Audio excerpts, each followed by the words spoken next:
Hi, what's up everybody? I just kind of want to go over some tips and tricks to me keeping my Nano reef tank for the first year and getting my corals to grow. I've been keeping salt water for about 3 years now. This tank has only been up for a year. This was a transplanted tank from another tank originally. This was an 8-gallon BioCube, 5-gallon display, 3-gallon overflow filtration system. So basically that tank was super small and really hard. I think when people are new to keeping corals, the smaller tanks do seem more appealing, because I saw some display tanks in my local fish store that were like 5-gallon, and I was like, oh, look at those corals, look how, but they got somebody in there, they got people in there to take care of that tank every day, and you don't always have the luxury of having to do the husbandry every day to your tank.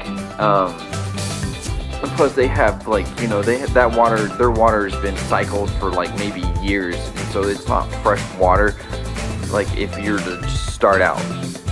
So they also have that. So keeping a Nano tank, even though it is kind of cheaper, it's a lot harder and a little bit frustrating, but once you do get them going, you can have a whole lot of success with them. As you can see, within the first year, I only have a couple corals in there. I did have more corals in there, but like I said, it was a transplant. I was losing corals because I was having problems with phosphates and keeping the water clean.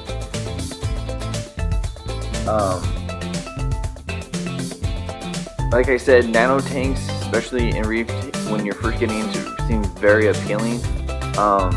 But I really wouldn't go anything smaller than a 20. I mean, even with the 14-gallon, I'm going to talk about why I feel like a 40-gallon for just a reef tank in general is 40 to 60 gallons is probably like the best you could do. I would keep it I wouldn't go too big, and I would keep smaller fish in there. I wouldn't try to do any like large fish and stuff, so like some clowns and some other stuff in there. But I'm gonna kind of go into like why I think I'm gonna be upgrading to a 40-gallon, because I want more corals, and I kind of want the fish to have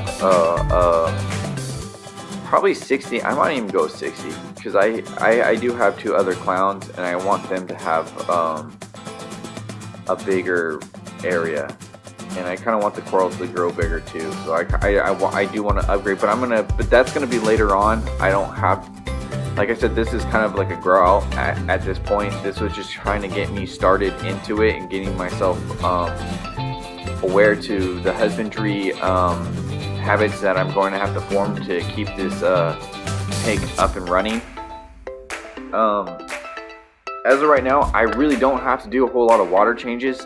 I have the water so good that occasionally I have to dose, but that's only if I do miss a water change. But my water quality is so good that I'm only having to replace trace elements.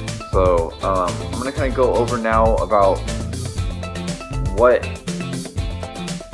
I'm doing to have success with this tank. Originally the tank was this one, and right now this is a fish only in the BioCube. I got little babies. But I just got the 2 clowns in there right now. So everything was in there. So the reason why I upgraded it was because I was starting to lose corals. So I lost that hammer right back there, and then I lost 2 green slimers, and I was starting to lose my Superman.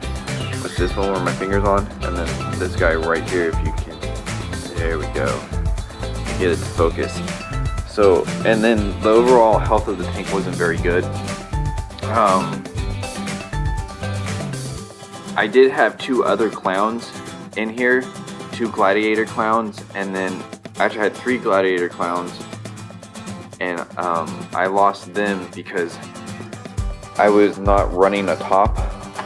I didn't have a top. They're still opening, so hopefully they don't jump out, but they do occasionally. If like fish when you're not keeping a lid on your tank, fish do get spooked, and if they get cornered in these things, they will pop out, and I think that's what happened. And that's how I lost my first pair of clowns. But the reason why I have the tank open like this is for the pH system, to keep the pH high. That's why I'm running no tops on the back either.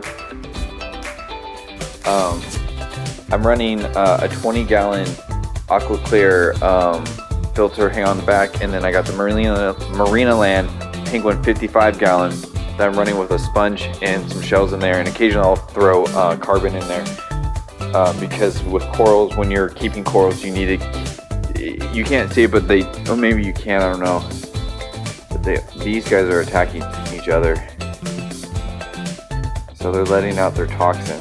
See that string? That's their toxin, and that's the stinger. And then you can see I'm starting to have new coral growth. So I am getting growth. They're reproducing. I have pods in here. So another key to my success was that I have pods, and I also do feedings with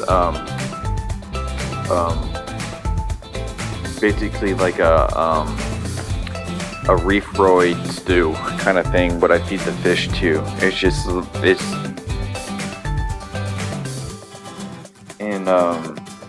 So my main success is also I'm using a Hoovel 60 watt 20-gallon light on it. Usually I do have it on blue, but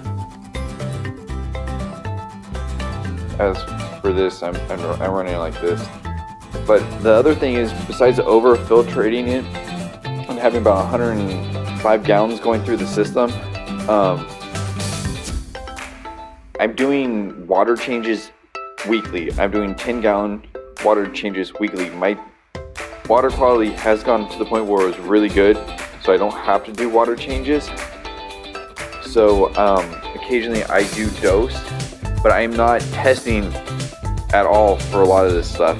I'm basically just going off of just keeping the routine and sticking to the routine. I feel like even if I do test, I feel if I just stay in the habit of doing the water change, it's probably, and doing a 10% water change is probably best for the tank overall. And if I, like I said, if I do miss it and I see that the corals seem to be struggling a little bit, I do add to it. But be very careful, especially with the iodine.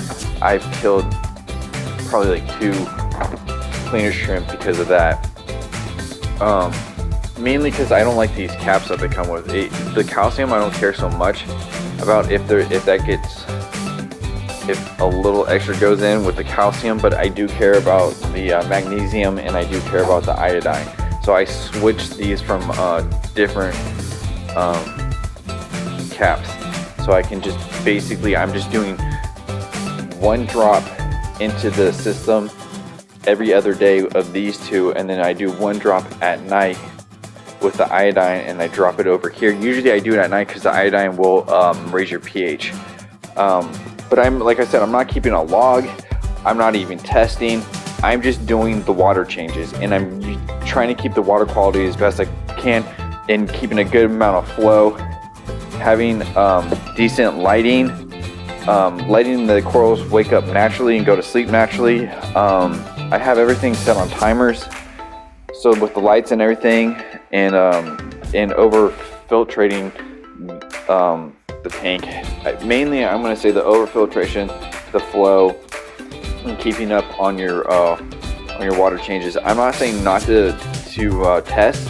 I did a lot of testing in the beginning to make sure that I had good water quality. But once I got to the point where I didn't have to test anymore, then that's what you're basically kind of thriving for. It's like you did all the water changes to the point where you don't have to do the water change anymore, really, if you don't want to. And I just continue. Personally, I don't feel like I really would have to if I did do testing every day and I did do some type of dosing where I dosed it, or some other, doing the Trident way. I did keep refugee algae or floss in here too for a little bit, but I did have like an open top to the system, and I did have something fall into the tank, and it did kill some of my snails, because I did have a bunch of turbo snails in here, and that's another key that I had to like keeping the algae bloom down.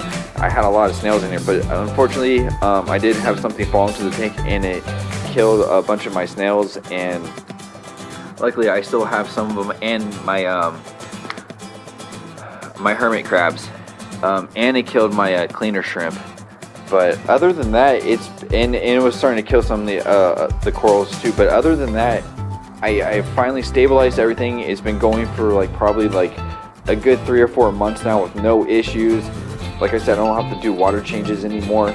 I'm having real healthy. I got the fish to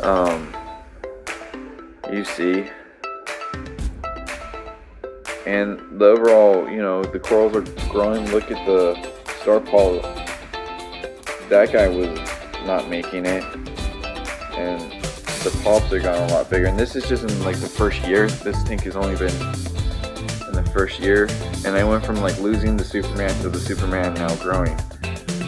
So mainly my point is, it's like if you keep up on water changes and you do the testing in the beginning and really keep on the water changes and knowing when to do water changes. I was testing probably every other day just to make sure.